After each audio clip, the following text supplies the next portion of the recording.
Hello everyone, welcome back. Today I'm going to talk to you guys about zeroing in your pistol optic. Okay, so the main point I'm going to say here is that you want to zero in your optic independent of your iron sights. Okay, now you can use your iron sights initially to get you on the paper. Okay, so initially what I will do is once I mount the optic, I mount the sights, I will slave my red dot to my iron sights, right? And then I decide at what distance I want to get a zero at, and then I'll zero in the optic independently. Okay. Now, something to keep in mind, so this is something that absolutely kind of drove me a little crazy today, because I have here this Brownell slide, right? And I've built a couple of polymer 80s with these Brownell slides. Holosun 507, right? That's my favorite pistol optic right now. And then I've got the Ameriglow sights on this, which are give me a perfect co-witness at 20 yards. Okay, so that works perfect. So now I get this different slide, all right, for this G19, right? And this is not a Brownell slide. This is from a different manufacturer, and I can't remember who that is right now. So same optic, same iron sights, completely different co-witness. Okay, whereas on this Brownell slide, the Ameriglow sights with the Holosun 507, I get a perfect co-witness at 20 yards. Okay, using this slide, same iron sights, same optic, at the same distance. If I'm using my iron sights, I'm at the bottom of my paper over there. Okay, so with that gun, I'm on my bullseye. Right, with this one over here, I'm at the bottom of the paper. Okay, so apparently, just the way this slide is cut, the way the red dot is cut out and recessed in, it's different between these two slides. Also, there's, as you can see over here, there's different cuts on the slide over here on the top compared to this one. All right, so this one's got a top window over here, right? You can see the top window over here. This one's got a window on the side over here.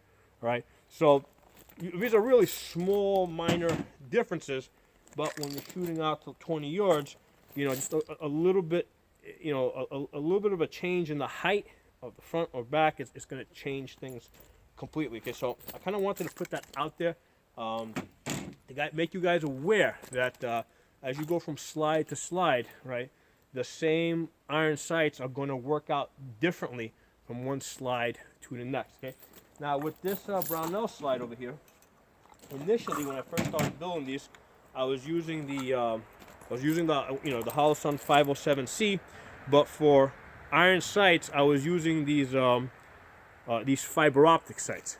Okay, so I was using these fiber optic sights, and what I found is that when I use these sights, if I'm shooting iron sights only, I tend to shoot low. I'll shoot at the bottom of that paper over there, just because that front sight post is a little high. So did a little experimenting.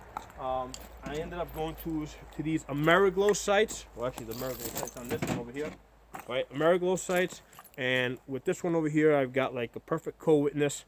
All right, to my red dot at 20 yards. So here's the thing, I decide what distance I want to have my zero at, right? And then I figure out, and then I basically go shopping around trying to find iron sights that will match that. Okay, so we don't slave the optic to the iron sights. Okay, the iron sights are the backup here. Okay, the optic is what rules. So you decide what distance you want your optic at, and then you find the iron sights that will match that. Now, with this one over here, as I was saying earlier, I put the Ameriglow sights on here, right? And at 20 yards, I'm finding that if I'm using iron sights, I'm aiming at the bottom of the paper. And yeah, it has something to do with the way that the slide is cut.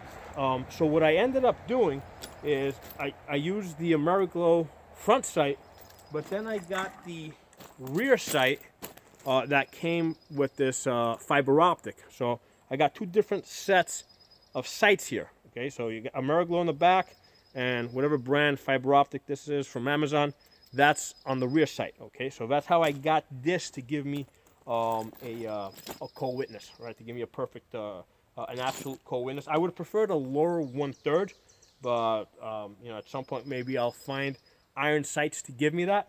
But right now I'm gonna have to settle for the absolute co-zero, absolute co-witness that I have here. Now, the nice thing about the Holosun 507s is when I shoot this circle only. Okay, because what happens is with this in circle only mode, you know, basically I got my front sight post here.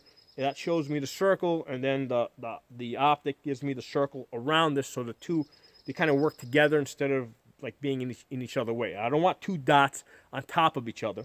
I want that dot, right, and then I want my circle from the optic around it.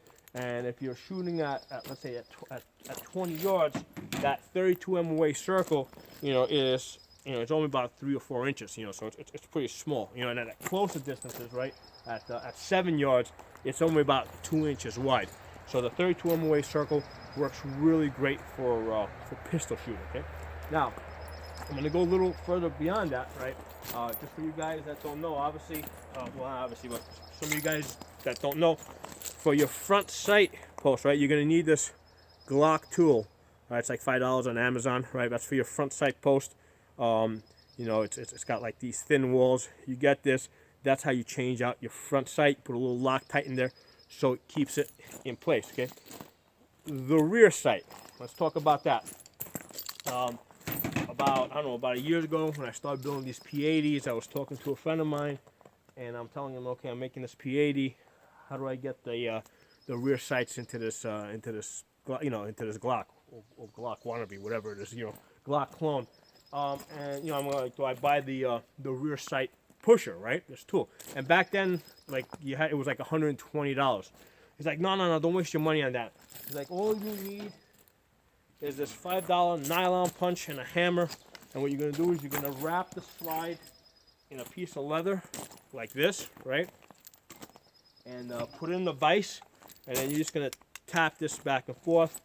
And I've done that for a couple of these slides. I gotta tell you guys, it is a pain in the ass, man. It is an absolute pain in the ass. I can never get these things to go perfectly center. I was doing this earlier on this one over here because I had to change out this, you know, the rear sight to the tall, you know, to the taller one. Right, that's something I figured out today. So initially, I wrapped this in that piece of leather. I put it in the, you know, I put it in the vise, wrapped up in the leather, and I got the nylon punch here, and I'm punching this thing back. It's going too far this way, then I'm punching on this side too far that way. So I keep going back and forth. I keep getting more and more frustrated. And through all that, I didn't realize that the leather, you know, kind of slipped down a little bit, and the edge of the vise is basically hitting the optic over here and scratching the shit out of it. I mean, it still works and everything, but now I got scratches on this optic. So the point here is, buy the rear sight pusher. I just ordered it myself like 10 minutes ago, 10 minutes before I did this video. They're on Amazon. I was able to get one for $20 now. Okay, so last year they were like $120. Now I guess enough people have made these doing these P80s that they come out there. They're making them cheaper. So $20, and it's a pretty simple idea. You know, basically you just lock in this over here. You turn it and it pushes this thing back and forth. Save yourself this nightmare of putting scratches on your optic. Because now it's like, okay, the nylon is like $5. The rear sight pusher is $20. Pay the $20. Don't even think about it. I wish I had thought about this. Like, actually thought about doing this about 2 weeks ago. And I said, how many more of these am I going to build? Well, here I am still building them, and scratching the shit out of my optics. So, do yourself a favor. Go on eBay. It's on eBay. I think I said Amazon. I meant to say on eBay. That's where I found it. Go on eBay. Rear sight pusher. It's $15 plus $5 shipping, so it's $20. You're gonna save yourself the nightmare of dealing with these scratches. I mean, it's not that much of a big deal for me because I've got so many of these. You know, I use these to train people. You know, so whatever. But for most of you guys, you're probably not building that many, so you probably want to keep it looking nice. Okay, so rather than scratch it up in the vise the way I did, get that rear sight pusher, and you'll be able to do it nice and neat. Oh, by the way, I also figured out today why Holosun changed their optic design to, they put these, you see these little cutouts over here? Right, you see, that wasn't there last year in the first version of these 507s. And the reason is, if you're using the nylon punch, right, and you're trying to push this over here, you see how you got a little bit more working space, hit this. So that's why they ended up cutting out these corners over here. I was wondering, I'm like, why did they cut out the corners? But yeah, that makes sense. That's where you can get in there with your tools and push the slide back and forth without removing this optic over here. So I hope you guys found this video useful. If you're not a member of the channel, subscribe. Put some comments in the comment section. Talk to you guys soon.